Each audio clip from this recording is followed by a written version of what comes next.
सो बेटा this is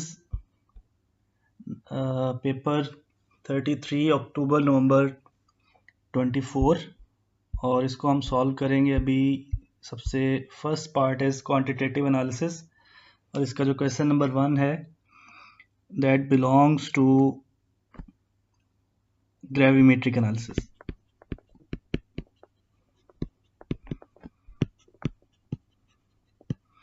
ठीक है, ग्रेविमेट्रिक एनालिसिस जैसे मैंने अपनी जनरल वीडियो जो है पेपर 3 पर जो मैंने पहले अपलोड की है उसमें मैंने बताया ग्रेविमेट्रिक एनालिसिस जो है ये मैथ मेजरमेंट है। ठीक है, मतलब हम मैथ मेजर करके उसके ज़रिए हम अपनी कैलकुलेशंस करेंगे और उन कैलकुलेशन से हम अपना आंसर जो है वो कंक्लूड करते हैं। ठीक है, तो question is when a metal carbonate reacts with a suitable acid carbon dioxide is produced you will determine the relative formula mass mr of a metal carbonate by reacting it with excess hydrochloric acid and measuring the mass of gas produced। ये आप सबको पता है कि जब हम किसी metal carbonate को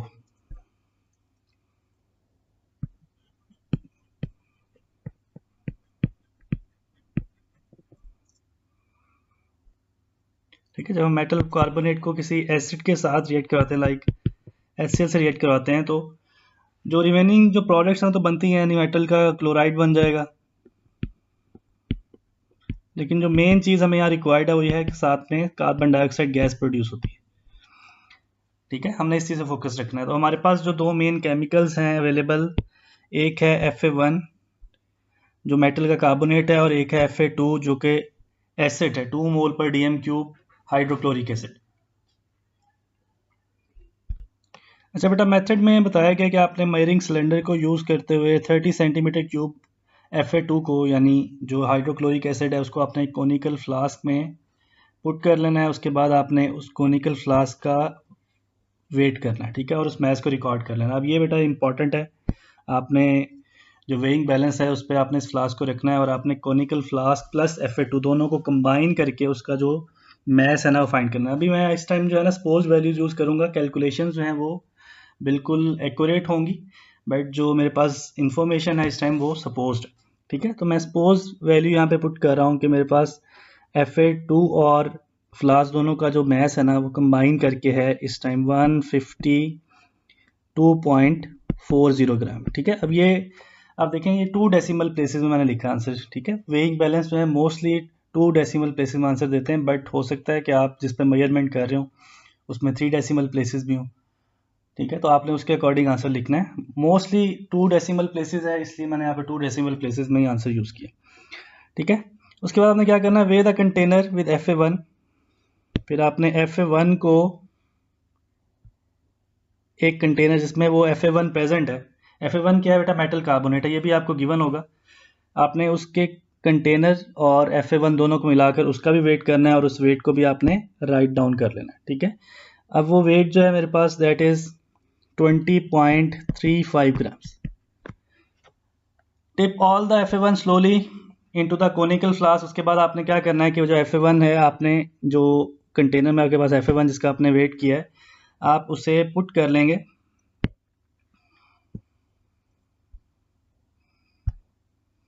कोनिकल फ्लास्क पे।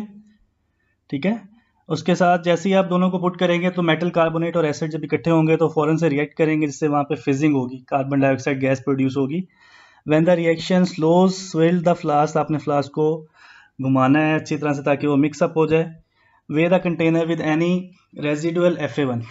ठीक है, और उसके बाद जो कंटेनर है आपके जिसके पास जिसमें Fa1 था, आपने उसमें से ऑलमोस्ट सारा Fa1 जो है कोनिकल फ्लास्क में ऐड कर दिया था, बट फिर भी उसमें कुछ रेजिड्यू बच जाएगा, उसमें कुछ पार्टिकल्स रह जाएंगे Fa1 के, तो आपने उस रेजिडुअल Fa1 और कंटेनर का जो मैस है ना वो अगेन मेजर करना है। ठीक है, अच्छा, अब वो जो मैस मैंने मेजर किया है after putting all the Fa1 into the conical flask, जो रिमेनिंग जो रेजिडुअल मेरे पास बच गया है Fa1 उस कंटेनर में, उसका जो मैस है वो है 18.12 ग्राम्स। ठीक है, पहले देखें कितना था, 20.35 ग्राम्स। अब उसमें से हमने Fa1 जो है वो ऑलमोस्ट सारा कोनिकल फ्लास्क में ऐड कर लिया, तो अब रिमेनिंग है 18.12 grams. Calculate the mass of Fa1 added, record the mass. तो अब आपने जो Fa1 ऐड किया है कोनिकल फ्लास्क में वो कितना है वो आप कैसे कैलकुलेट करेंगे, तो आप उनकी जो इनिशियल और फाइनल वैल्यूज़ को जो है ना उसका आप डिफरेंस निकालें। इनिशियली हमारे पास जो FA1 का और कंटेनर का जो मैथ था इट वाज 20.35 ग्राम्स, ठीक है। और आफ्टर एडिंग आपने जो मेजरमेंट की है मैथ्स की वो है 18.12 ग्राम। तो आप इन दोनों का डिफरेंस फाइंड कर लें, कितना होगा 20.35 माइनस 18.12, ठीक है। तो that will B 2.23 grams.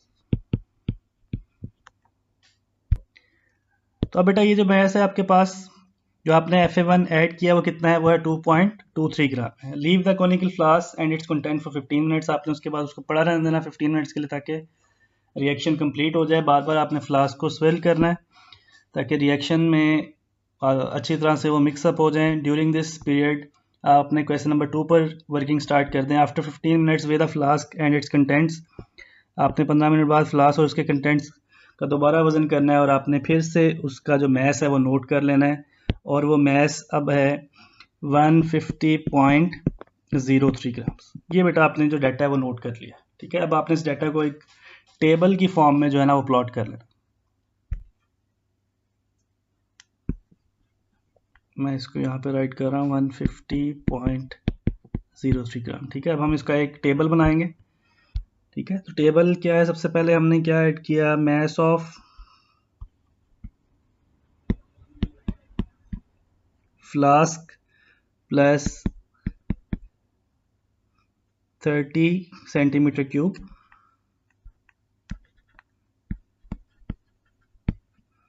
Of FA2, ठीक है। और इसका हमने मैस मेजर किया था 152.40 ग्राम्स, ठीक है। तो आप इसको एक टेबल की फॉर्म में ड्रॉ कर लेते हैं, ठीक है। नेक्स्ट हमने है मैस ऑफ कंटेनर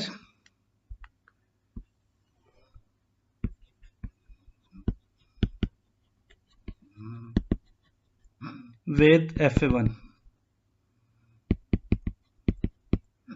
ठीक है, before adding, with FA1 before adding.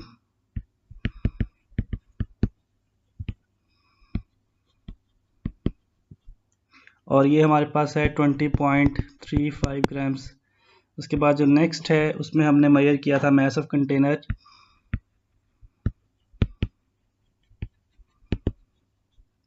With FA1 after adding, ठीक है। और ये हम मेजरमेंट है 18.12 grams. Next is mess of FA1 added. FA1 कितना ऐड किया हमने 2.23 ग्राम्स। और mass of flask and solution after reaction, mass of flask plus solution after reaction, reaction के बाद हमारे पास वो है 150.03 ग्राम्स, ठीक है। तो ये हमारे पास एक टेबल प्रोड्यूस हो गया। अच्छा, नेक्स्ट जो बी पार्ट है, दे आर आस्किंग अस के use your readings to calculate the mass of carbon dioxide produce. कितनी कार्बन डाइऑक्साइड यहाँ प्रोड्यूस हुई है, मैं ये तो पता है कार्बन डाइऑक्साइड प्रोड्यूस होती है, बट उसकी अमाउंट कितनी है, तो आप वो कैसे आप फाइंड करेंगे। तो इनिशियल जो मैस है उसमें से आप फाइनल जो मैस है रिएक्शन के बाद जो मैस है उसको आप माइनस कर दें। देखें फाइनल मैस कौन सा बेटा, फाइनल मैस है ये 150.03 का। इनिशियल मैस कौन सा है, अब इनिशियल मैस आपने दोनों का कंबाइन मैस लेना है, यानी FA2 और FA1 दोनों का मिलाकर जो मैस है। देखिए ये फ्लास्क और जो फ्लास्क और FA2 का जो मैस है ना इनिशियल वो है 150.40 ग्राम, लेकिन अभी इसमें FA1 नहीं ऐड किया, ठीक है। FA1 कितना ऐड हुआ है इसमें 2.23 ग्राम। तो ये दोनों को हम ऐड करेंगे और इनको ऐड करके वो हमारा इनिशियल मैस होगा, ठीक है। देखिए mass of flask plus FA2 plus FA1 ये कंबाइन करें तो मैस ऑफ फ्लास्क और FA2 कितना है 152.40 और इसमें FA1 कितना ऐड हुआ है 2.23 ग्राम। इन दोनों को हम जब कंबाइन करेंगे तो इट विल बिकम 154.63 ग्राम्स, 154.63 ग्राम। ये बेटा हमारा इनिशियल मैस। ठीक है, अब इनिशियल मैस में से हमने जो फाइनल मैस है जो रिएक्शन कंप्लीट होने के बाद है वो है 150.03। ये वाला जो मैस है दिस वन, इसको हमने माइनस कर देना। ठीक है, तो 154.63 माइनस 150.03, ये हम माइनस करेंगे तो इसमें हमारा आंसर है 4.60 ग्राम। तो यहाँ पे हम पुट करेंगे 4.60। That is the mass of carbon dioxide produced. अच्छा बेटा, next part of the question जो है उसमें आपसे वो पूछ रहे हैं कि ये आयनिक इक्वेशन गिवन है इस पूरे रिएक्शन की, कि कार्बोनेट, मेटल कार्बोनेट और एसिड जो है वो रिएक्ट करके बना रहे हैं कार्बन डाइऑक्साइड और वाटर बना रहे हैं। ठीक है, अब हमसे पूछ रहे हैं कि बताएं कि वो जो मेटल कार्बोनेट है Fa1 है उसका रिलेटिव फार्मूला मैस MR कितना है। ठीक है, तो आप ये डायरेक्टली नहीं फाइंड करेंगे, पहले हम क्या करेंगे, पहले हम कार्बन डाइऑक्साइड जो बनी है यहाँ पे कार्बन डाइऑक्साइड दिस वन, आपने इसके मैस से कार्बन डाइऑक्साइड के मोल्स फाइंड करने हैं। मैं आपको बताता हूँ कि हमें पहले कार्बन डाइऑक्साइड के मोल्स क्यों फाइंड करने हैं। मोल्स कैसे फाइंड करते हैं, number of moles is equal to mass over MR। ठीक है, कार्बन डाइऑक्साइड का मैस है 4.60 और इसका जो MR है दैट इज 44, तो ये इक्वल है 0.1046 मोल्स। ठीक है, कार्बन डाइऑक्साइड के मोल्स हमें क्यों चाहिए, ये कार्बन डाइऑक्साइड के मोल्स मैंने फाइंड किए 0.1046 मोल्स। कार्बन डाइऑक्साइड के मोल्स हमें इसलिए चाहिए क्योंकि अगर आप रेशो देखें तो ये 1:1 में, ठीक है 1:1, यानी जितने मोल्स कार्बन डाइऑक्साइड यहाँ बन रही है उतने ही मोल कार्बोनेट के या मेटल कार्बोनेट के यहाँ पर यूज हुए। ठीक है, तो जितने मोल कार्बन डाइऑक्साइड के उतने ही मोल हम कंसीडर करेंगे कार्बोनेट के। तो मेटल कार्बोनेट के मोल्स कितने हुए, तो मेटल कार्बोनेट के मोल्स भी यही है 0.1046 मोल्स। वो बेटा 0.1046 में कंप्लीट वैल्यू इसलिए लिख रहा हूँ क्योंकि ये 4 सिग्निफिकेंट फिगर्स में हम लेकर चल रहे हैं वैल्यूज को। ठीक है, हम 3 भी ले सकते हैं 4 भी ले सकते हैं। अच्छा, अब आपके पास मेटल कार्बोनेट का MR फाइंड करना है। MR फाइंड कैसे करेंगे, देखें हमारे पास जो फॉर्मूला होता है ना that is number of mole is equal to M/MR। तो अगर हमें MR फाइंड करना है तो हम मैस से नंबर ऑफ मोल्स को क्या करेंगे, डिवाइड कर देंगे। तो हमारे पास मेटल कार्बोनेट का मैस भी है और नंबर ऑफ मोल्स अभी हमने इसके फाइंड किए हैं, देखें ये इसके नंबर ऑफ मोल्स।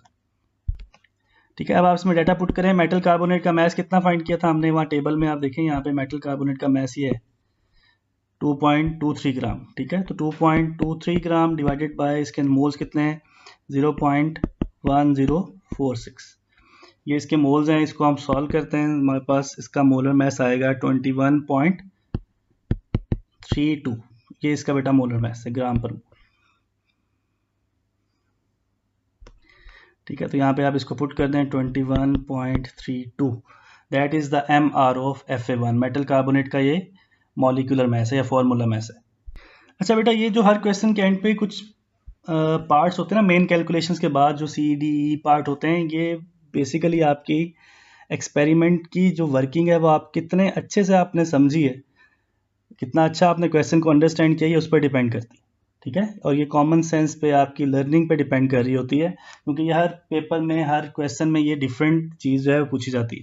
ठीक है, समटाइम एरर वगैरह पूछ लेते हैं, वो तो एक कॉमन सी चीज़ है, वो डिफरेंट एक्सपेरिमेंट में हम एक ही तरह का फार्मूला यूज़ कर लेते हैं एरर्स को, परसेंटेज एरर को फाइंड करने के लिए। लेकिन ये जो क्वेश्चन है ना यहाँ पर आप देखेंगे आपकी लर्निंग पे, क्वेश्चन की अंडरस्टैंडिंग पे डिपेंड करती है। वो देखें यहाँ पूछ रहे हैं कि a student carries out the experiment described in A except that acid used is 15 degree Celsius colder than the acid used, यानी आपने जो पहले एक्सपेरिमेंट किया है उसकी निस्बत यहाँ पर जो एसिड है वो 15 डिग्री सेल्सियस कम टेम्परेचर पे यूज़ किया गया। अब वो स्टूडेंट जो है उसने MR जो है वो करेक्टली कैलकुलेट किया है। बताएं कि जो MR की जो वैल्यू है वो आपकी पहले कैलकुलेट की हुई वैल्यू से हायर होगी या लोअर होगी। ठीक है, और आपने अपने आंसर को एक्सप्लेन भी करना है। अब देखें, अगर आप टेम्परेचर को डिक्रीज करते हैं तो उससे क्या होगा, टेम्परेचर अगर कम करते हैं ना तो आपको पता है कि टेम्परेचर कम करने से रिएक्शन स्लो हो जाता है। ठीक है, और अगर रिएक्शन स्लो होगा तो लेस कार्बन डाइऑक्साइड रिलीज होगी। ठीक है, मैस ऑफ CO2 कम हो जाएगा। ठीक है, अगर CO2 का मैस कम होगा तो CO2 के जो नंबर ऑफ मोल्स हैं वो भी कम हो जाएंगे। mass of CO2 डिक्रीज होगा, number of moles of CO2 decrease होंगे। और अगर CO2 के मोल्स कम है तो मेटल कार्बोनेट के मोल्स, क्योंकि 1:1 में है तो मेटल कार्बोनेट के मोल्स भी डिक्रीज होंगे। अब मेटल कार्बोनेट के मोल्स अगर डिक्रीज होंगे तो आप इस फॉर्मूला में देखें, यहाँ पर इस जगह पर देखें, अगर नंबर ऑफ मोल्स डिक्रीज होंगे तो उसका इस MR पे, मोलिकुलर मास पे क्या इफेक्ट होगा। तो अगर नंबर ऑफ मोल्स डिक्रीज होंगे तो ओवरऑल जो MR है उसकी वैल्यू क्या होगी, इंक्रीज हो जाएगी। तो हम क्या बताएंगे कि जो मॉलिक्यूलर मास है MR will increase, MR increase हो जाएगा, हायर होगा, ठीक है, हायर। अच्छा, नेक्स्ट पार्ट देखें। Another student suggest that experiment will be more accurate if the conical flask is tilted carefully to an almost horizontal position while reaction is taking place। कह रहे हैं अगर एक स्टूडेंट ने सजेस्ट किया है कि अगर हम कोनिकल फ्लास्क को थोड़ा सा टिल्ट कर लें हॉरिजॉन्टल पोजीशन की तरफ केयरफुली, मतलब कि वहाँ से जो रिएक्टिंग मिक्सचर है वो बाहर ना आए, बस गैसेस जो हैं वो बाहर आ सकें, तो वो कह रहे हैं कि रिएक्शन जो है ज़्यादा एक्यूरेट होगा। और साथ में हमें वो कह रहे हैं कि स्टूडेंट ये करेक्ट भी है, बताएं वो क्यों करेक्ट है।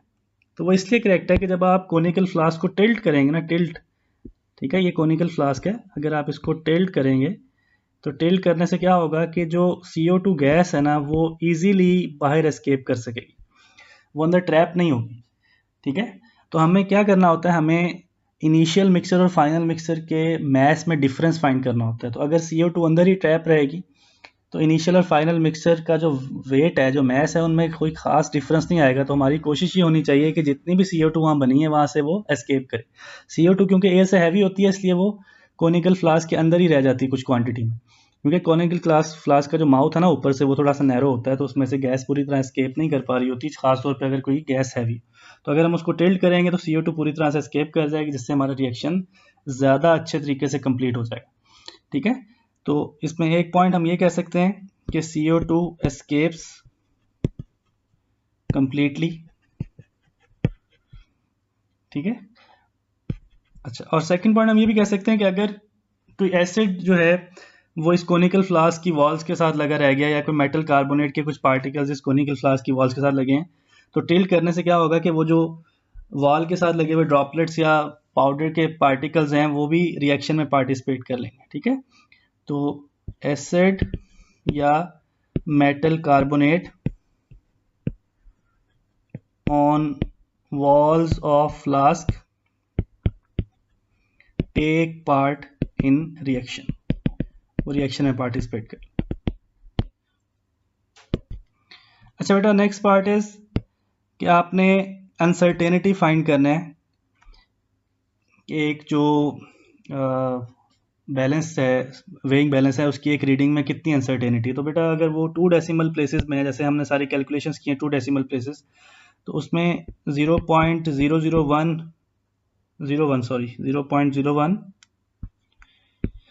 उसकी जो लीस्ट काउंट है, यानी मिनिमम जो हम वैल्यू से मेजर कर सकते हैं वो 0.01 है। तो उसमें एरर के चांसेस कितने होंगे, तो उसको हम डिवाइड करेंगे 2 से, तो उसमें अनसर्टेनिटी होती है 0.005 की, उसकी uncertainty 0.005।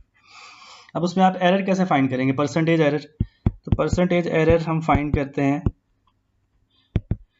Uncertainty into number of readings divided by measured value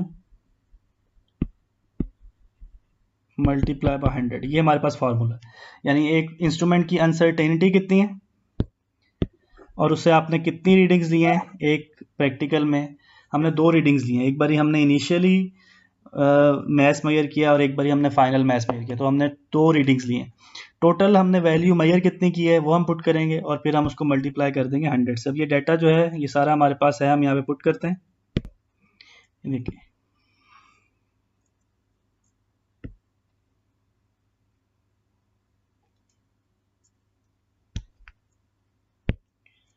ठीक है। तो हमने जो बेटा अनसर्टेनिटी है वो है 0.005 इंटू नंबर ऑफ रीडिंग्स हमने लिए हैं 2, मैस ऑफ Fa1 जो यूज़ किया है वो है 2.23। यहाँ से देखें हमने Fa1 कितना यूज़ किया था, 2.23 ग्राम यूज़ किया, ठीक है। तो आप उसको डिवाइड करें हमारी मेजर्ड वैल्यू इंटू 100, आप उसको सॉल्व करें तो इट विल बी 0.5 448%, ये बेटा इसका percentage error. So the question 1 is complete. Gravimetric analysis हमने कंप्लीट कर लिया। नेक्स्ट पार्ट बेटा हम मूव कर रहे हैं उस तरफ। जी बेटा ये क्वेश्चन नंबर 2 जो है ना, that is titration. Titration is also called volumetric analysis, ठीक है। और इसमें हमने जो टाइट्रेशन कर रही है ना बेटा, वो एक एसिड बेस्ड टाइट्रेशन है। अब आपको कैसे पता चला ये एसिड बेस्ड टाइट्रेशन है? देखें, इसमें हम यूज़ कर रहे हैं एक एसिड हाइड्रोक्लोरिक एसिड और साथ यूज़ करें मेटल कार्बोनेट। और आपको पता है कि आप ये पढ़ चुके हैं पहले भी कि मेटल के ऑक्साइड, मेटल के हाइड्रोक्साइड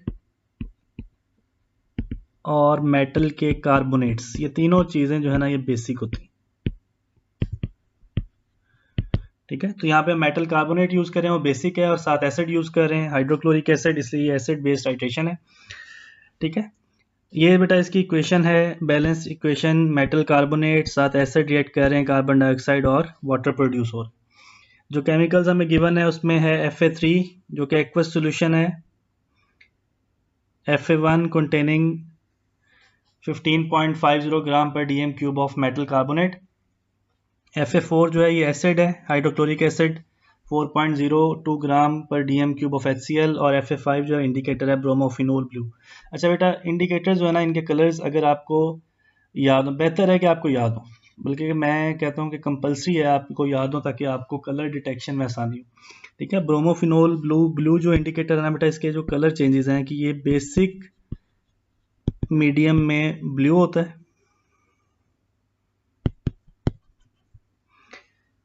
ठीक है, और एसिडिक मीडियम में ये येलो हो जाता है। तो ये कलर चेंज आपको एंड पॉइंट के बारे में इंफॉर्मेशन देते हैं कहाँ पर। वैसे तो जब कलर चेंज होता है तो आपको आइडिया हो जाएगा कि यहाँ पे एंड पॉइंट है, लेकिन कलर चेंज जो है ना ये वेरी भी करते हैं, उनके डिफरेंट शेड्स या टिंट्स आते हैं। तो एग्जैक्ट कौन से कलर पे आपने अपनी टाइट्रेशन को स्टॉप करना है, उसके लिए आपको इंडिकेटर्स के जो एसिड और बेसिक मीडियम में जो कलर्स है ना वो याद होने चाहिए। तो प्रोसीजर देखें, प्रोसीजर है कि आपने सबसे पहले ब्यूरेट को फिल करना है Fa4 से जो कि एसिड है, फिर पिपेट के जरिए आपने 25 सेंटीमीटर क्यूब Fa3 जो कि मेटल कार्बोनेट है उसको कॉनिकल फ्लास्क में लेंगे, उसके सोल्यूशन को, उसमें कुछ ड्रॉप्स को Fa5 जो इंडिकेटर है वो ऐड करेंगे। पहली टाइट्रेशन रफ होती है। रफ टाइट्रेशन आपको आइडिया देती है कि आपने कहाँ पर जाकर अपने रिएक्शन को स्लो करना है, और वहाँ पर आप एग्जैक्ट रीडिंग मेजर करेंगे, ठीक है। तो अब ये हम टाइट्रेशन जब आपने परफॉर्म कर लिया तो आपके पास जो डाटा आएगा, सबसे पहले रफ टाइटर पुट करेंगे। अब जो रफ टाइटर है, लेट्स से कि उसकी वैल्यू है 24.80, ठीक है। ब्यूरेट रीडिंग जो है वो 2 डेसिमल प्लेसेस में लेते हैं। आपको पता है कि आपने 24.80 ये आपकी रफ टाइटर की वैल्यू, यानी फर्स्ट जो आपने टाइट्रेशन किया है वो रफ टाइटर होता है, और 2 डेसिमल प्लेसेस में टोटल सिग्निफिकेंट फिगर्स जो हैं वो 3 to 4 हो सकते हैं, लेकिन डेसिमल प्लेसेस ब्यूरेट रीडिंग में 2 होते हैं, ठीक है। और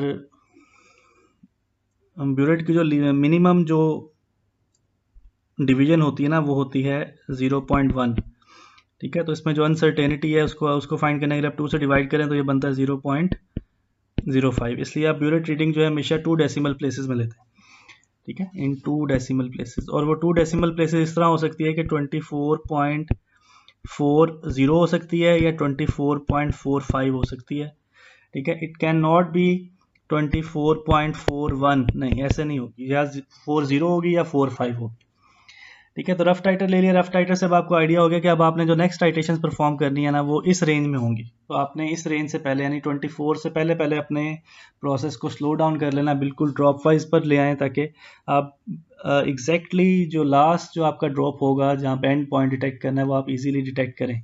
एक भी एक्स्ट्रा ड्रॉप जो है वो आपकी वैल्यूज़ में जो कैलकुलेशन है ना उसमें एरर कॉज करेगा, ठीक है। फिर अब हम फर्दर टाइट्रेशन करेंगे ताकि हम 2 बेस्ट टाइटर्स हमें मिल जाएं। बेस्ट टाइटर्स वो होते हैं जिनमें जो डिफरेंस है वो कितना होना चाहिए। इन 2 बेस्ट टाइटर्स कहते हैं, या इनको हम कंकॉर्डेंट रीडिंग्स कहते हैं।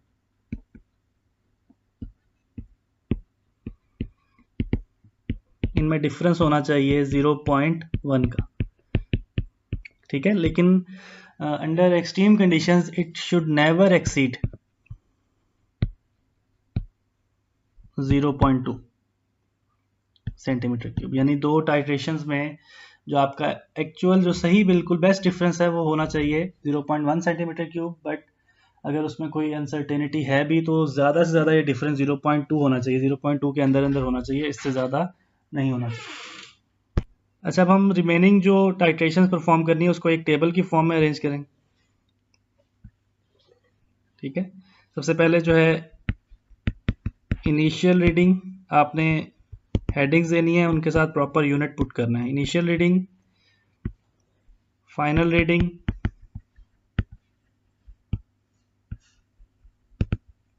ये भी सेंटीमीटर क्यूब में है,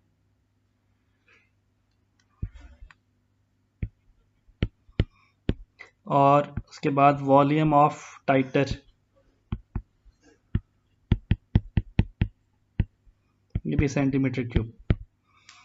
ठीक है,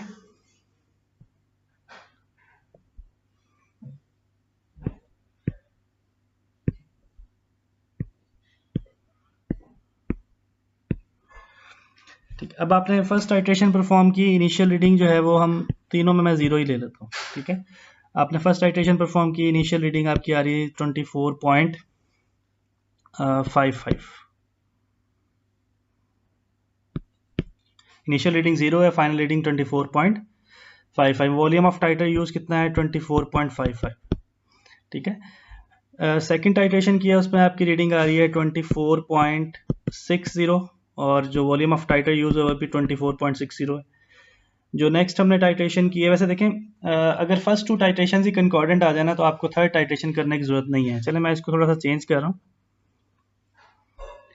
बस मैं आपको ना एक और चीज़ बताना चाह रहा हूँ इसमें, बेसिकली मैं एक और टाइट्रेशन कर रहा हूँ यहाँ पे 24.70, थर्ड टाइट्रेशन में आपका आंसर ये है। ठीक है, वॉल्यूम ऑफ टाइटर यूज है 24.70। अब आप देखें इनमें ना दो वैल्यूज जो हैं कंकॉर्डेंट है। ठीक है, ये वाली 24.455 और 24 जो 60 ये भी कंकॉर्डेंट है। ठीक है, और 24.60 और 24.70 ये भी कंकॉर्डेंट है। अब इनमें देखें डिफरेंस कितना है, इन दोनों में डिफरेंस है, इन दोनों में है डिफरेंस 0.1 का, और इन दोनों में डिफरेंस है 0.05 का। तो इनमें जिनमें ज़्यादा कम डिफरेंस होगा वो आपके बेस्ट टाइटर्स होंगे। तो इसमें आप देखें जिसमें जो कम डिफरेंस देखा गया है वो है 24.455 और 24.62। तो हम ये वाली दो वैल्यूज चूज कर लेंगे, और जो दो वैल्यूज आपने चूज किया ना उनमें आपने टिक करना हो। ठीक है, उस टेबल में आपने उन दो वैल्यूज को जो आपने बेस्ट टाइटर्स चूज किए उनको आपने टिक कर लेना। अच्छा, उसके बाद क्या करेंगे, हम इनका मीन लेंगे। मीन जो हमने टाइटर है, जो दो बेस्ट टाइटर सेलेक्ट किया उसका मीन लेंगे, मीन वॉल्यूम। तो 24.55 प्लस 24.60 डिवाइडेड बाय 2, यह है 24.575। अब आपने ये देखें 3 डेसिमल प्लेसेस आए हैं, आपने इसको राउंड ऑफ करके 2 डेसिमल प्लेसेस में लेके आना है। तो मैं इसको राउंड ऑफ करूंगा तो मेरा आंसर आ जाएगा 24.58 सेंटीमीटर क्यूब। तो 25 सेंटीमीटर क्यूब ऑफ Fa3 में कितना Fa4 यूज हुआ है, 24.58 सेंटीमीटर क्यूब जो ना Fa4 रिक्वायर्ड है इसमें। अच्छा बेटा, नेक्स्ट पार्ट देखें, give your answers to C2, C3 and C4 to appropriate number of significant figures. Calculate the amount in mole of hydrochloric acid present in the volume of Fa4। ठीक है, जो हमने calculate किया B में, कितना calculate किया है 24.58, ये हमने कैलकुलेट किया। ठीक है, अब इस वॉल्यूम को यूज करें। देखें मोल्स कैसे फाइंड करना है हमने, the formula is concentration is equal to number of moles per unit volume, और वॉल्यूम फाइंड करने के लिए volume number of moles find करने के लिए कंसंट्रेशन इनटू वॉल्यूम। कंसंट्रेशन भी हमें गिवन है, ये देख, ये कंसंट्रेशन है, लेकिन ये ग्राम में, हमने इसको मोल में कन्वर्ट करना है। तो कंसंट्रेशन भी गिवन है और यहाँ पर ये वॉल्यूम भी गिवन। तो इन दो वैल्यूज को यूज करके हम इसके नंबर ऑफ मोल्स को कैलकुलेट करते हैं।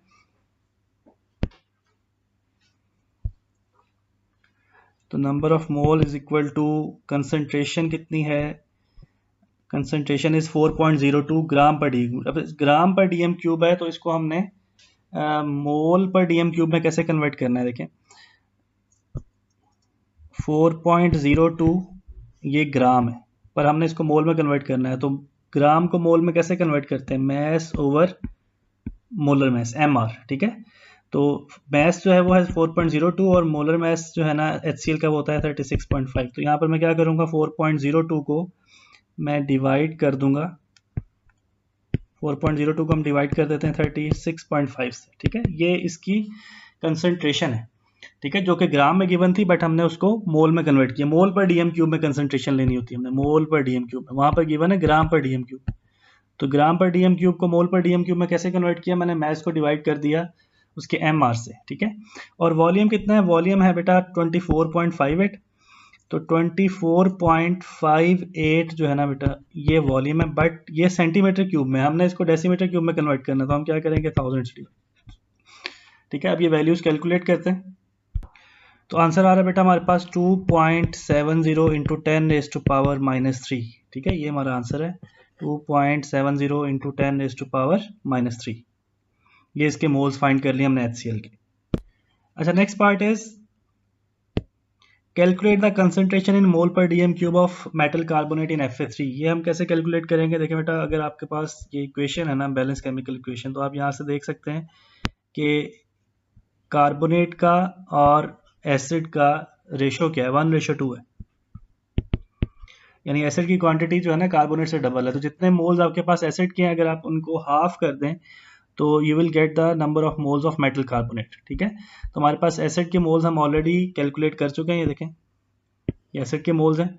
अगर मैं इन मोल्स को 2 पर डिवाइड कर दूं तो you will get the number of moles of metal carbonate, ठीक है। देखिए number of moles of metal carbonate के लिए क्या करेंगे हम, 2.70 इंटू 10⁻⁻3 हम इसको डिवाइड कर देंगे 2 पर, that will be equal to 1.35 into 10⁻⁻3। तो these are the moles of metal carbonate, but हमें कंसंट्रेशन बतानी है, तो concentration is equal to number of moles per unit volume.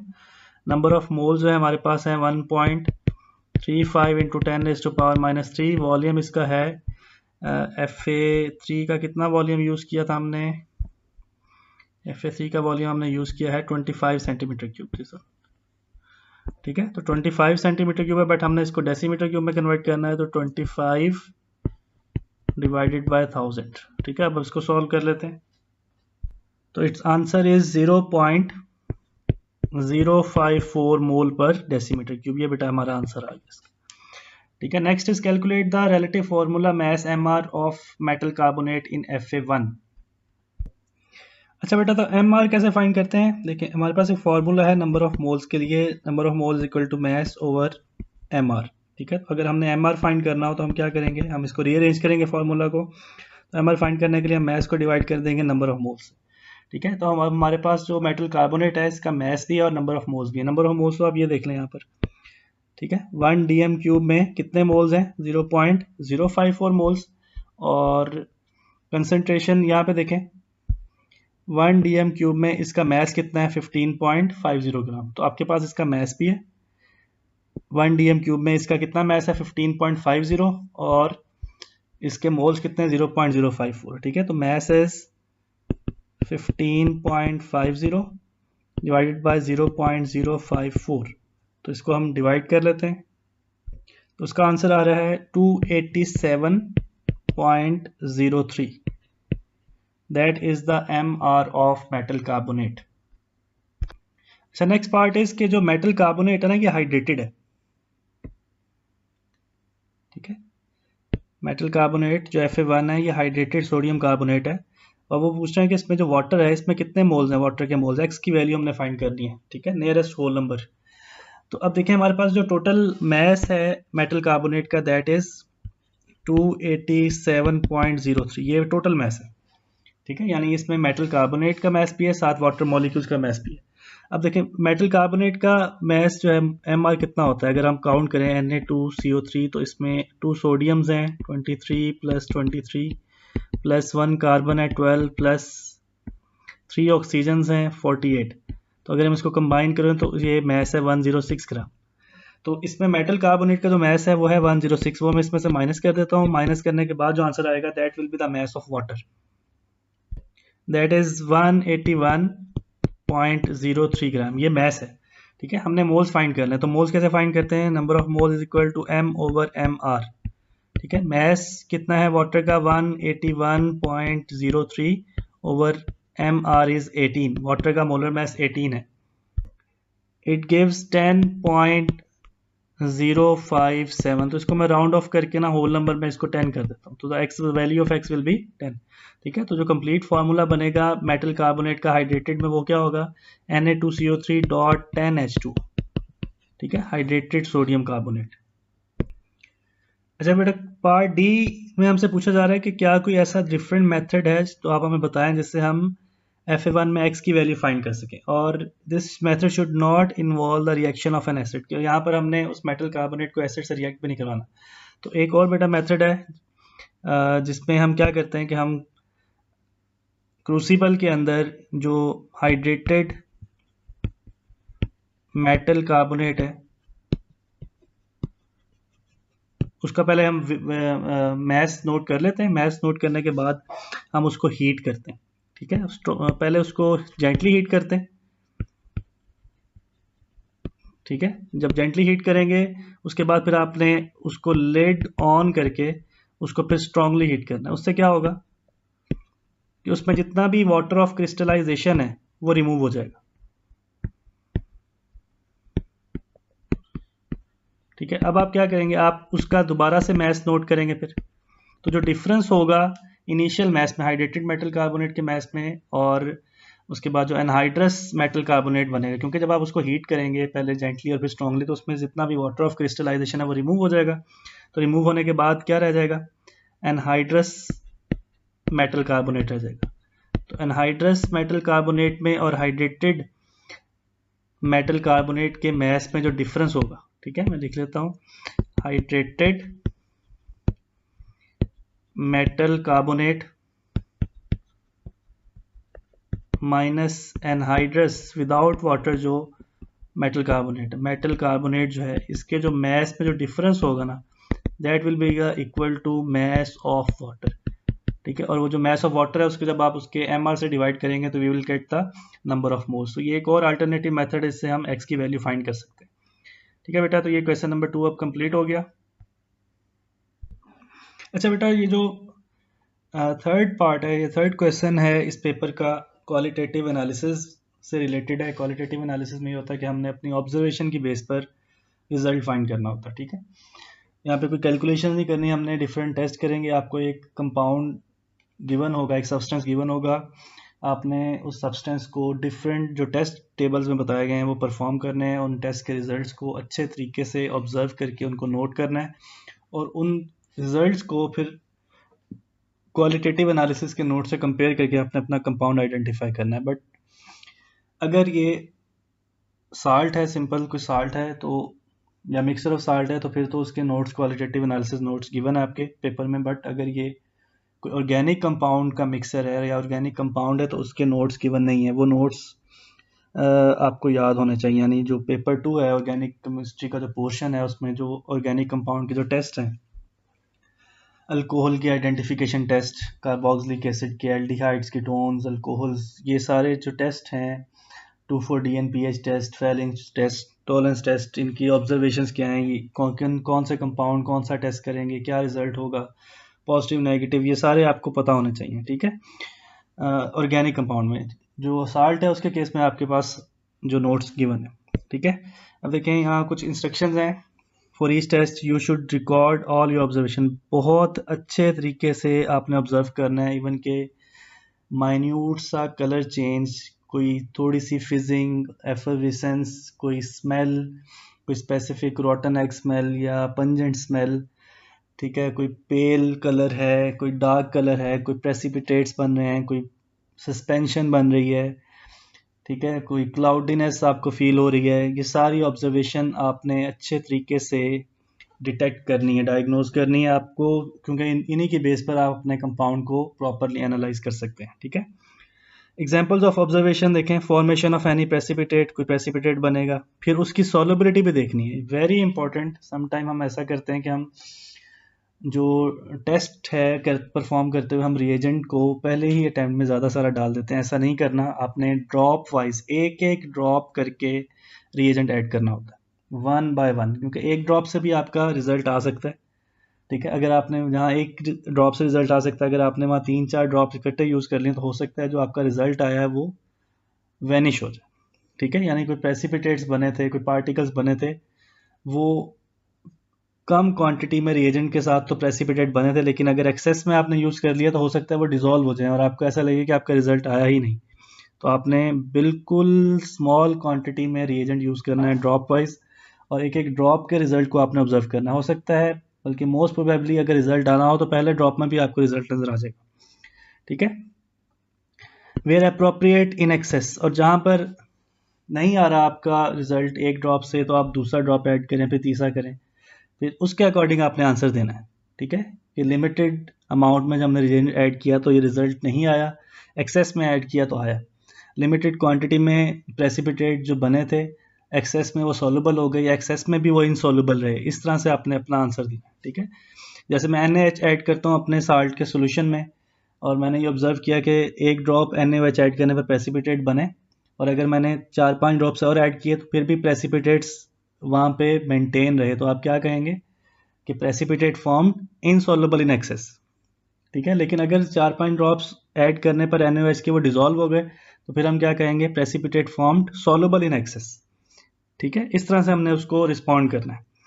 Formation of any gas, कोई गैस बनी है, गैस बनने से अगर सॉल्यूशन है तो आपको गैस प्रॉपरली नज़र आएगी, वहाँ बबल्स बनते हुए एफर्विसेंस होगी।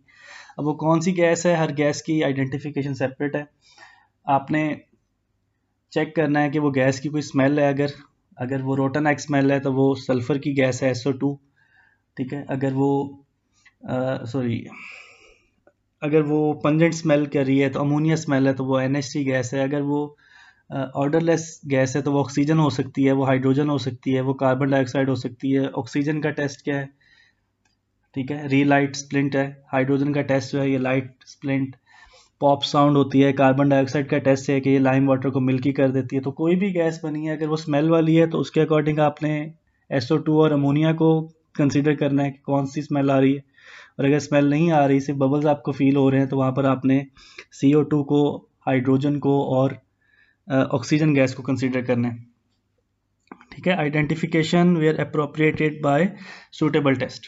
ठीक है, आपने अपने रिजल्ट को क्लियरली नोट करना है, रिकॉर्ड करना है, और अगर कोई रिजल्ट नहीं आया तो उसको हम फोर्स नहीं करेंगे कि रिजल्ट आए या रिजल्ट आए। अगर नहीं आ रहा रिजल्ट, आप एक बार फिर ट्राई कर लें। अगर नहीं आया रिजल्ट तो आपने वहाँ सिंपली राइट कर देना नो चेंज। हमने उसको फोर्स नहीं करना है कि रिजल्ट आना ही चाहिए। Where reagents are selected for use in a test, the name of correct formula of element or compound must be given. If any solution is warmed, boiling tube must be used. Boiling tube use करते हैं, test tube की तरह ही होती है, थोड़ी सी hard होती है, थोड़ी सी बड़ी होती है। If solid is heated, a hard glass test tube must be used. ठीक है, rinse and reuse test tubes and boiling tubes where possible. No additional test should be attempted, कोई एक्स्ट्रा टेस्ट नहीं करना आपने। ठीक है, ये इंस्ट्रक्शंस हैं जिनको आप फॉलो करेंगे। अब मैं कुछ सपोज डाटा के साथ ये क्वेश्चन सॉल्व कर रहा हूँ, मैं बताऊंगा आपको कि कैसे आपने अपने आंसर्स को फिर मैच करना है क्वालिटेटिव एनालिसिस के नोट से। इस टाइम जो आपको FS6 की बनाना है, ये साल्ट है जिसका जो कैटाइन है और उसमें एक ही एनाइन है। ठीक है, समटाइम 2 कैटाइन और 2 एनाइन भी होते हैं।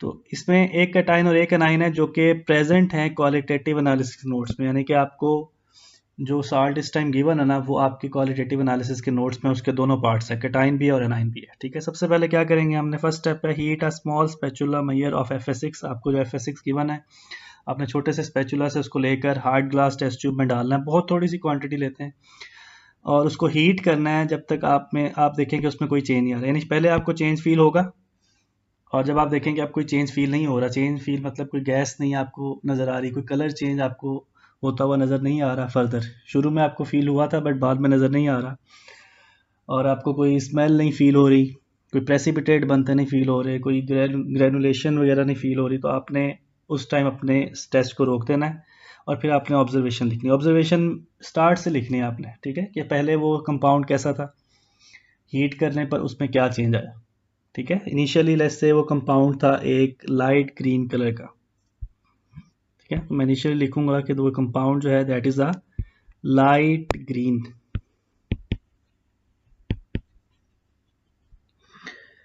ठीक है, या ब्लू ग्रीन,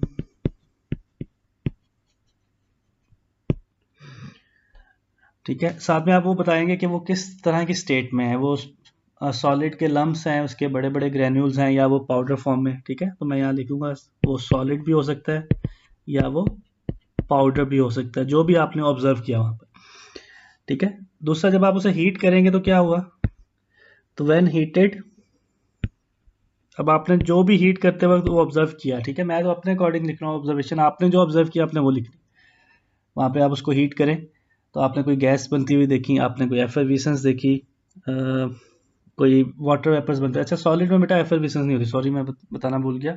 एफरविसेंस जो है ना, बबलिंग जो होती है, ये सोल्यूशन में होती है। सॉलिड को जब आप हीट करेंगे तो आप वेपर्स वगैरह तो देख सकते हैं बट बबलिंग नहीं देख सकते, ठीक है। तो व्हेन हीटेड तो हो सकता है कि वहाँ पे कोई स्टीम बनी हो,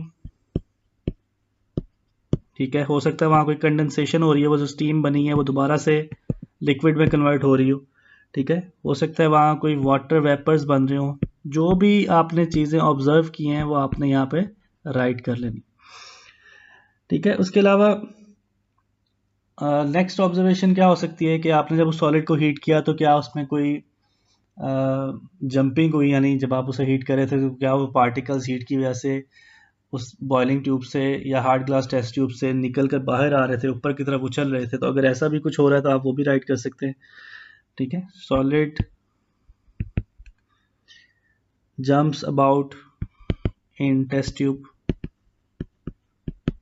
अब ये 3 आपने ऑब्जर्वेशन लिखनी है यहाँ पे, ठीक है। तो आप 3 बिल्कुल एक्यूरेट जो आपने चीज़ें ऑब्जर्व की आप यहाँ लिख सकते हैं, ठीक है। फिर आप ये बता सकते हैं कि प्रोडक्ट क्या बनी हीट करने के बाद, जब आपने देखा कि अब कोई चेंज नहीं आ रहा तो उस टाइम वो प्रोडक्ट वो कैसी है, वो सॉलिड है, वो ये पाउडर है, उसका कलर कैसा है, ये आपने लिखना है। तो आप क्या लिखेंगे, ब्लैक, सपोज मैं कहता हूँ रेजिड्यू, ब्लैक रेजिड्यू फॉर्म्ड, ठीक है, ब्लैक रेजिड्यू या ब्लैक सॉलिड फॉर्म्ड। उसके अलावा अगर आपको वहाँ कोई गैस बन रही है तो आपने बताना है कि वो गैस कौन सी बनी है, ठीक है। उस गैस का टेस्ट भी करना है आपने, गैस फॉर्म्ड, ठीक है। इस केस में लेट्स सपोज मैं एज्यूम कर रहा हूँ कि वो CO2 गैस है तो उसका मैं टेस्ट बताऊंगा, मैंने टेस्ट किया, ठीक है। लाइम वाटर के साथ मैंने उसको टेस्ट किया तो वाइट प्रेसिपिटेट बन गए। तो वाइट प्रेसिपिटेट बनने किसकी इंडिकेशन है कि वहां पर कौन सी गैस है, CO2 गैस। अच्छा जी, next part is allow the residue to cool for 2 minutes. आपने उसको 2 मिनट के लिए कूल करना है क्योंकि हमने उसे हीट किया हुआ था पहले। फिर उसमें से थोड़ी सी क्वांटिटी को लेकर आपने एक और टेस्ट ट्यूब में ऐड करना है 2 सेंटीमीटर की डेप्थ तक। वहाँ पे 2 सेंटीमीटर डेप्थ में सल्फ्यूरिक है। 2 सेंटीमीटर डेप्थ मीन्स कि आपके पास जो ट्यूब है ना, टेस्ट ट्यूब है या बॉइलिंग ट्यूब है, उसमें आपने तकरीबन, अगर सपोज ये 10 सेंटीमीटर की टेस्ट ट्यूब है ना, तो आपने इसके 2 सेंटीमीटर तक, यहाँ तक 2 सेंटीमीटर तक यहाँ पे क्या फिल किया हुआ है, सल्फ्यूरिक एसिड, यहाँ तक, ठीक है। फिर आपने उसमें अपना वो जो कंपाउंड जो आपने हीट किया हुआ है उसको आप यहाँ पे वो ऐड करेंगे, FS6 जो है वो यहाँ पे। अच्छा, वो FS6 तो नहीं होगा क्योंकि अब उसमें हमने चेंजेस कर दिए, तो मैं वो सब्सटेंस ऐड कर देता हूँ, कंपाउंड ऐड कर देता हूँ, ठीक है। फिर आपने उसको शेक करना, हिलाना अच्छी तरह ताकि वो मिक्स हो जाए। फिर आपकी जो ऑब्जर्वेशन है आपने वो यहाँ पे नोट कर लेनी, जो भी आपने ऑब्जर्व किया। जैसे मैंने पहले बताया ऑब्जर्वेशन कैसे नोट करनी है, जैसे मैं कहता हूँ यहाँ पे मैंने ऑब्जर्व किया कि यहाँ पे लाइट ब्लू सोल्यूशन बन जाता है,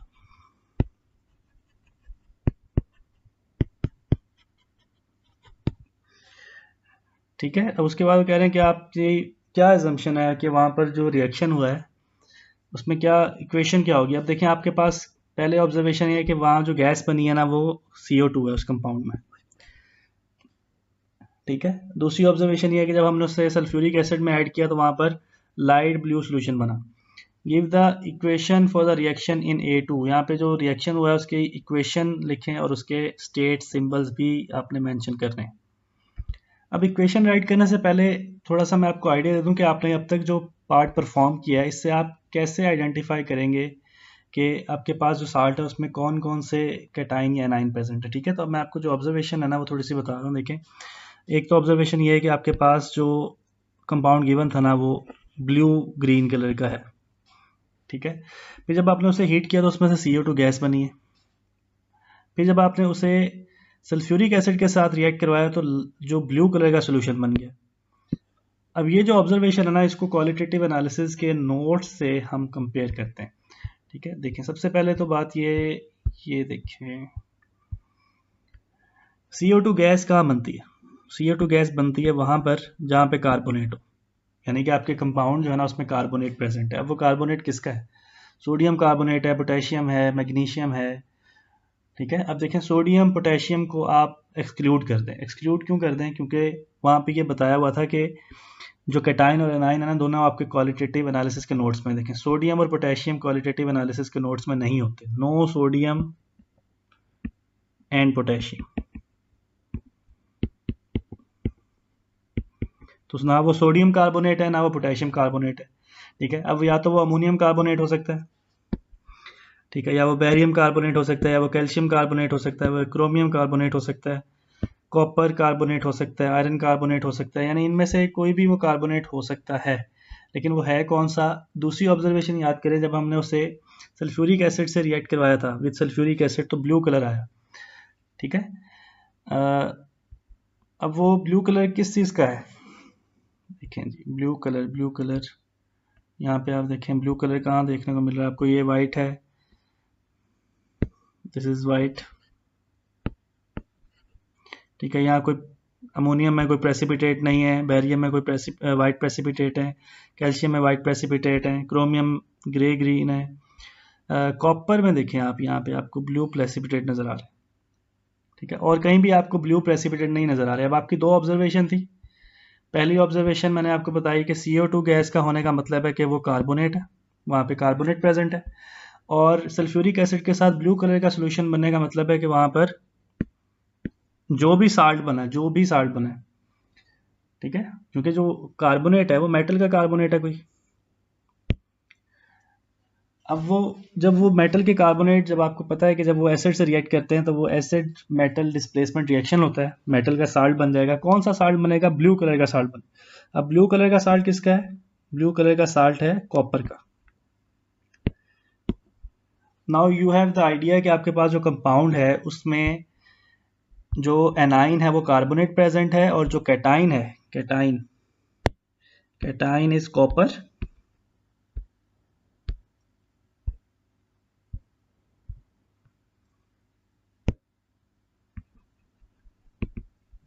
और जो एनाइन है वो आपके पास कार्बोनेट है। ठीक है, अब होगा ये कि जब आपने उसे हीट किया था, यहां पर स्ट्रांगली हीट किया था,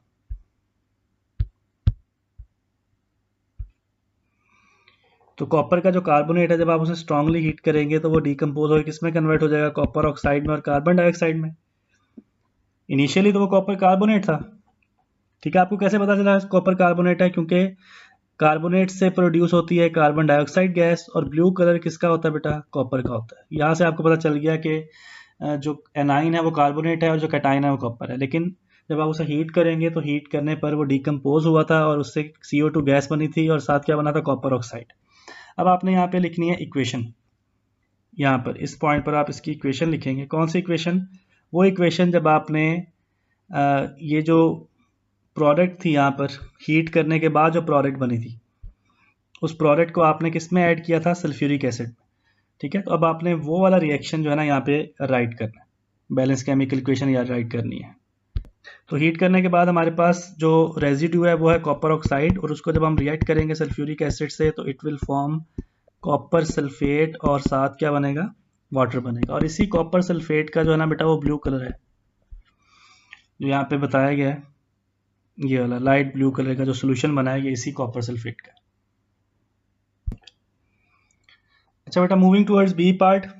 यहाँ पर आपको अब 2 सैंपल्स गिवन है, एक Fa7 जो कि सोल्यूशन है produce by experiment describe in A2, या आपको गिवन होगा, या यहाँ पर ए जो 3 के ए का जो सेकंड पार्ट में आपने कॉपर ऑक्साइड को H2SO4 से रिएक्ट करवाया था, तो जो प्रोडक्ट बना था यही सोल्यूशन हम यूज़ करेंगे। ठीक है, गिवन भी हो सकता है, आपको अलहदा से गिवन भी हो सकता है, या फिर इसी सोल्यूशन को फर्दर यूटिलाइज करेंगे। ठीक है, और Fa8 क्या है? Fa8 जो है ये एक सोल्यूशन है जिस एक साल्ट का, इसमें एक एनाइन है। ठीक है, आपने क्या करना है कि आपने जो टेस्ट ट्यूब लेनी है, उस टेस्ट ट्यूब में आपने 1 सेंटीमीटर क्यूब डेप्थ के अंदर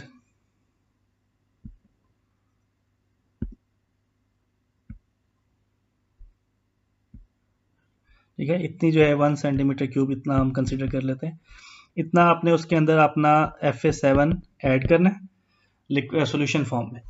ठीक है, और फिर आपने ये जो टेस्ट यहाँ पे टेबल में गिवन है ये परफॉर्म करने, और फिर उनकी ऑब्जर्वेशन नोट करनी। ठीक है, इससे पहले हमने टेस्ट 1 किया, उसमें आपने टेस्ट ट्यूब के अंदर ऐड किया 1 सेंटीमीटर क्यूब Fa7 और उसमें ऐड किया एक्वस सोडियम हाइड्रोक्साइड। जो भी आपने ऑब्जर्व किया, प्रेसिपिटेट, एफरविसेंस, कलर चेंज, एनीथिंग जो भी आपने ऑब्जर्व किया आपने राइट कर लेंगे। जैसे मैं कहता हूँ यहाँ पे ब्लू प्रेसिपिटेट बन रहे। ठीक है, और साथ में आपने फिर क्या करना है, थोड़ा सा फिर एक्स्ट्रा अमाउंट में सोडियम हाइड्रोक्साइड ऐड करके ये भी देखना है कि वो सॉल्युबल है या इनसॉल्युबल। ठीक है, फिर आपने बताना है कि वो सॉल्युबल इन एक्सेस है या इनसॉल्युबल। मैं कहता हूँ यहाँ पे इनसॉल्युबल इन एक्सेस। ठीक है, अच्छा, अगर आपने NaOH एक्सेस में ऐड किया तो वो फिर भी इनसॉल्युबल ही रहे। टेस्ट नंबर 2 इज आपने दोबारा से टेस्ट ट्यूब में अपना वो 1 सेंटीमीटर जो है ना की डेप्थ पर आपने अपना साल्ट लेना है, साल्ट सोल्यूशन लेना है Fa7, और उसमें फिर आपने एक्वस अमोनिया ऐड करना है। नई टेस्ट ट्यूब में या पहले वाली टेस्ट ट्यूब को वॉश करके आपने दोबारा से Fa7 का सोल्यूशन लेना, उसी में नहीं करना टेस्ट, नए में करना है, नए सोल्यूशन में। और फिर आपने देखना क्या रिजल्ट मिला, जो भी आपको ऑब्जर्वेशन आया। यहाँ पे मुझे सपोज ऑब्जर्वेशन आई है पेल ब्लू प्रेसिपिटेट। ठीक है, और साथ में आप ये भी बताएंगे कि वो एक्सेस में उसका क्या इफेक्ट है, कि वो एक्सेस अमोनिया ऐड करने पर वो डिजोल्व हो गया या वो नहीं डिजोल्व हुआ। तो यहाँ पे मैं लिखेंगे soluble in excess, soluble in excess. मेरा रिजल्ट ये आया कि वो सॉल्युबल एक्सेस में। ठीक है, फिर आपने उसी टेस्ट ट्यूब में क्या करना है, देखिए ये जो डॉटेड बेटा लाइन है ना, इसका मतलब है कि आपने उसी टेस्ट ट्यूब में नेक्स्ट केमिकल ऐड करना है। अगर ये कंप्लीट लाइन है ना, इसका मतलब है कि ये टेस्ट यहाँ कंप्लीट हो गया। अब आपने नया टेस्ट नई टेस्ट ट्यूब में नए जो है ना सैंपल के साथ करना है। ठीक है, पहले वाला आपने सैंपल जो है वो यूज़ कर लिया, अब आप उसमें और टेस्ट नहीं करेंगे, नया टेस्ट आपने नई टेस्ट ट्यूब में करना है। अगर डॉटेड लाइन है, इसका मतलब है कि आप पहली वाली जो टेस्ट ट्यूब कंटिन्यू है जिसमें आप टेस्ट कर रहे हैं, उसी में आपने नया केमिकल ऐड करना है। तो एक्वस अमोनिया ऐड करने के बाद उसी टेस्ट ट्यूब में फिर हम डाइल्यूट हाइड्रोक्लोरिक एसिड ऐड करते हैं, और फिर उसका रिजल्ट क्या है, solution becomes paler blue, becomes paler blue, यानी जो ब्लू कलर है वो पेल हो गया। ठीक है, और वो सोल्यूशन है ये, क्योंकि हमने उसमें जब एक्सेस NH3 ऐड किया था तो वो सॉल्युबल हो गया था, सोल्यूशन बन गया था, प्रेसिपिटेट डिसॉल्व हो गया, तो वो सोल्यूशन और पहले से क्या हो गया, पेल ब्लू हो गया। ठीक है, या फिर ये भी कह सकते हैं कि उसमें प्रेसिपिटेट बन गए, ब्लू प्रेसिपिटेट्स फॉर्म हो गए। अच्छा, ये बेटा ऑब्जर्वेशन जो है ना ये आपकी होंगी टोटली, आपने खुद से जो परफॉर्म करना है। मेरे पास इस टाइम जो है एक कन्फाइंड डाटा है, मैं ये प्रैक्टिकल परफॉर्म नहीं कर रहा हूँ, आपने परफॉर्म करना है, आपने अपने अकॉर्डिंग ऑब्जर्वेशंस लिखनी है। बस मैं आपको ये बताऊंगा कि ये जो ऑब्जर्वेशंस आई हैं इसको क्वालिटेटिव एनालिसिस के नोट से मैच कैसे करके आपने रिजल्ट कैसे निकालना है, दैट्स इट, मेरा टास्क ये है।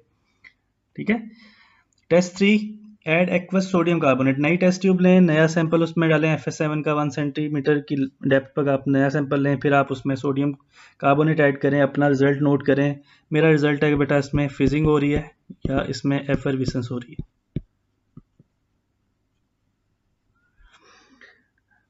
ठीक है, और साथ में मैं एक और रिजल्ट नोट कर रहा हूँ यहाँ पे कि ब्लू पीपीटी बन रहे हैं, ब्लू प्रेसिपिटेट्स बन गए। ठीक है, उसके बाद है test 4, add several drops of Fa8 then फिर अब आपने बेटा ये जो Fa8 आपको गिवन था, ये वाला जो Fa8 है ये लेना है, और आपने एक नए टेस्ट में Fa7 का सैंपल लेकर उसमें Fa8 के कुछ ड्रॉप्स, बल्कि काफ़ी सारे ड्रॉप्स आपने ऐड करने हैं, ठीक है। और उसका फिर आपने रिजल्ट नोट कर लेना। मेरा रिजल्ट है कि यहाँ पर ऑफ वाइट प्रेसिपिटेट्स बन रहे हैं, ठीक है, ऑफ वाइट प्रेसिपिटेट या ऑफ वाइट सॉलिड फॉर्म्स।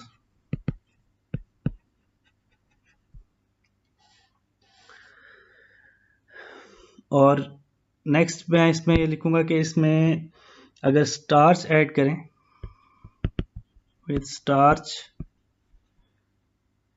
वो और ज़्यादा डार्क ब्लू हो जाते हैं।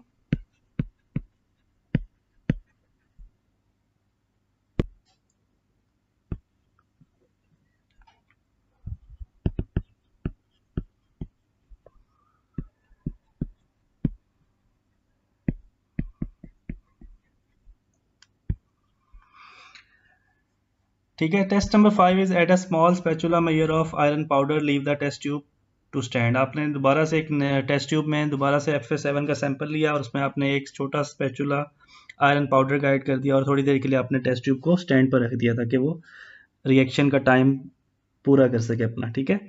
और उसमें फिर आपका जो भी रिजल्ट है वो आपने नोट करना है। मेरे पास रिजल्ट है ब्राउन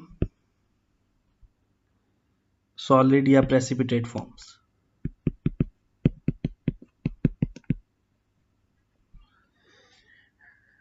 ठीक है। और उसको थोड़ी देर अगर हम पड़ा रहने दें तो उसमें फिजिंग होगी, फिजिंग और सॉल्यूशन गोज पेलर ब्लू,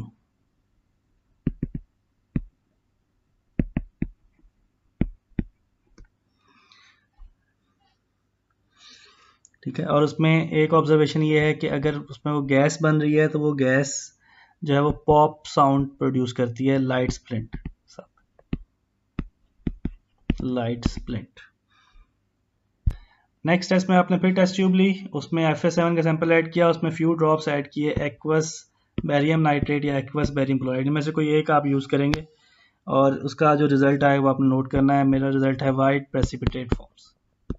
अब ये बेटा टेबल हो गया कंप्लीट। जो भी आपने टेस्ट वगैरह नोट किए मैंने अपने मार्क्स स्कीम के अकॉर्डिंग यहाँ पे आंसर्स पुट किए हैं, बट आप अपने प्रैक्टिकली परफॉर्म किए हुए रिजल्ट्स को यहाँ नोट करेंगे। फिर आपने इन आंसर्स को कंपेयर करना है क्वालिटेटिव एनालिसिस के नोट से, ठीक है। पहले हम ये वाला पार्ट कंप्लीट कर लें। Carry out a different test from those you have already carried out in B1 to confirm the identity of anion in Fa8, record the reagent use and your observation and give the formula of the A9.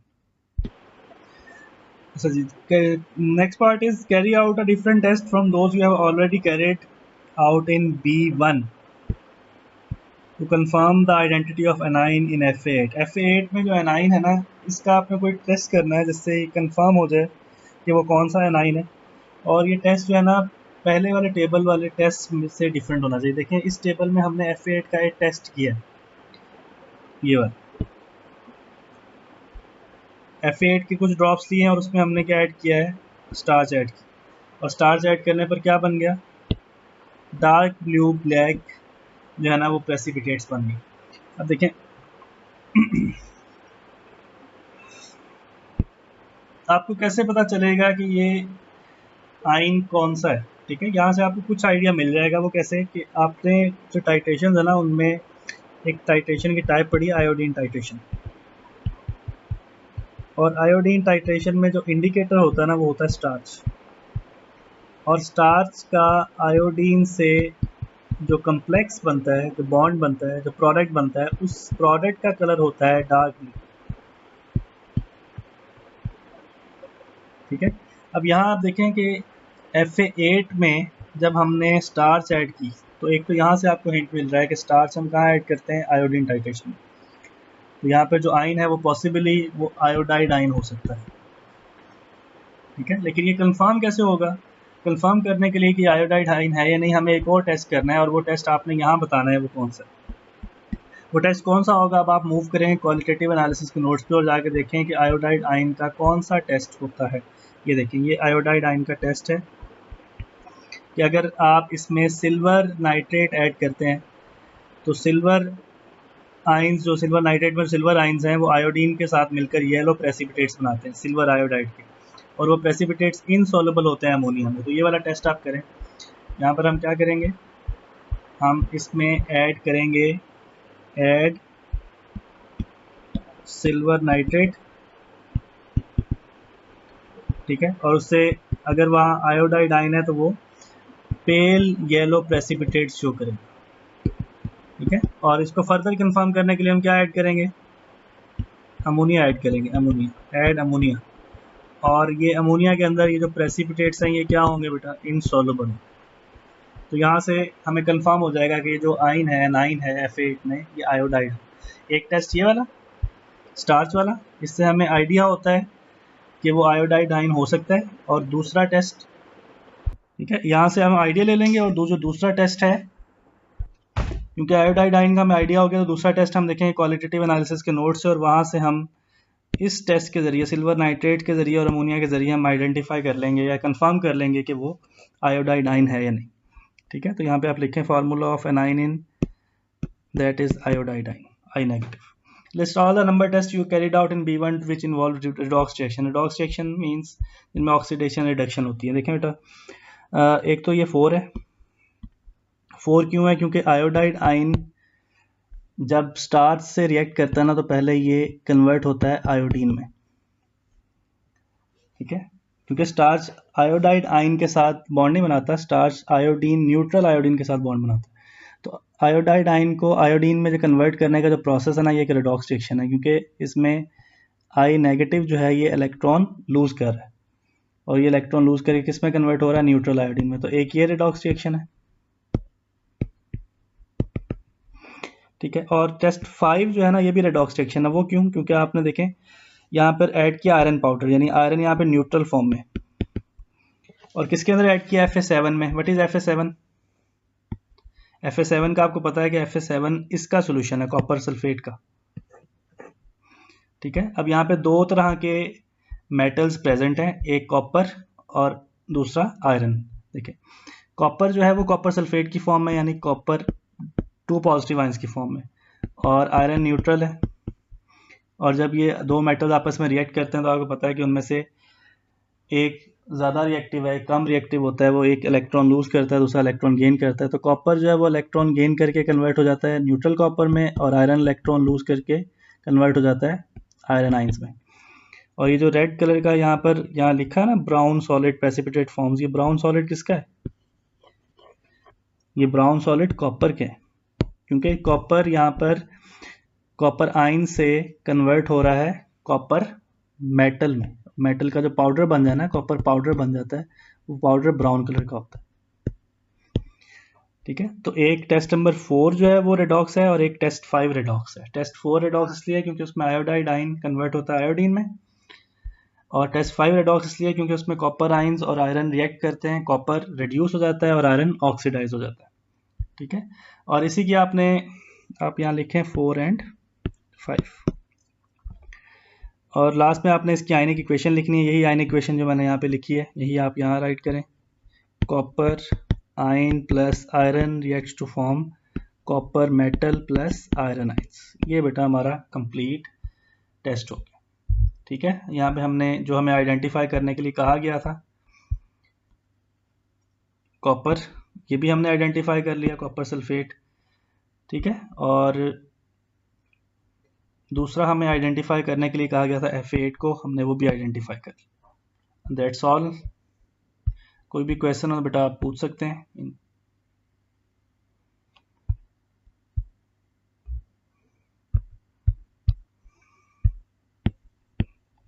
Wish you good luck, comment section में आप पूछ सकते हैं बेटा।